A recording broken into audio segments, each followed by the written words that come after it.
All pensioners and retired persons association కార్యాలయం నందు ఘనంగా 79వ స్వాతంత్ర దినోత్సవ వేడుకలు జాతీయ పతాకాన్ని ఎగరేసి జాతీయ గీతం ఆలపించారు. 79వ స్వాతంత్ర దినోత్సవం సందర్భంగా భారత జాతీయ పతాకాన్ని అధ్యక్షులు బంధు వెంకటేశ్వరరావు ఎగరేశారు.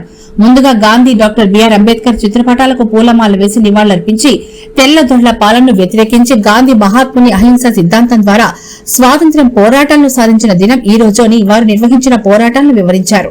అనంతరం జరిగిన సమావేశంలో అధ్యక్షులు బంధు వెంకటేశ్వరరావు, ప్రధాన కార్యదర్శి కెఎస్ఎల్వి ప్రసాద్, కోశాధికారి డి కృష్ణమూర్తి, గ్రీన్ భద్రాద్రి మాజీ చైర్మన్ బోనాల సూర్యనారాయణ, ఐటీసీ నాయకులు సత్యనారాయణ, బీఆర్ఎస్ నాయకులు తుమ్మల ధనేశ్వరరావు, ఎస్ రాజబాబు, టి శివప్రసాద్, పరిటాల సుబ్బారావు, మాదిరెడ్డి రామ్మోహన్ రావు, గంజిబాబు, గోర్స మురళీకృష్ణ, విష్ణు మొలకల సుబ్రహ్మణ్యం, నాళం సత్యనారాయణ, రాము దాసు, రాంబాబు, వడ్డే రాంబాబు, జీసీసీ కోటేశ్వరరావు, అప్పలరెడ్డి, మహిళా నాయకురాలు కేఎస్ఏఎల్ఎస్ ప్రభావతి, విజయలక్ష్మి తదితర నాయకులు ప్రసంగించారు. ఈ కార్యక్రమం భద్రాచలం డివిజన్ సీనియర్ ఉపాధ్యక్షులు చంద్ర సుబ్బయ్య చౌదరి, రాళ్లబండి బాలాజీరావు నిర్వహించారు. అనంతరం స్వీట్స్ పంపిణీ కార్యక్రమం మరియు తేనేటి విందు కార్యక్రమం నిర్వహించారు.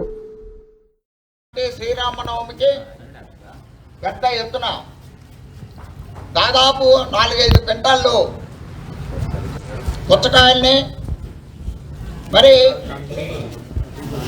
4000 వాటర్ ప్యాకెట్లు, 3000 పైసలుగా మజ్జిగ ప్యాకెట్లు, తర్వాత పానకం ఒక 40 కేజీలు బెల్లంతో పానకం.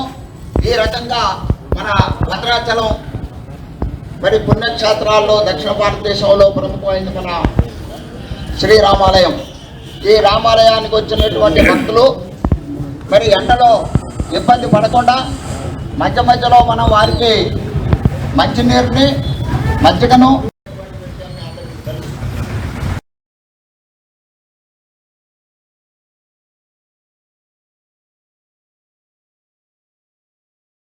ఇటువంటి మరెన్నో వీడియోల కోసం మా ఛానల్ ని సబ్స్క్రైబ్ చేసుకోండి. పక్కనే ఉన్న బెల్ ఐకాన్ ని క్లిక్ చేసి యాక్టివేట్ చేసుకోండి.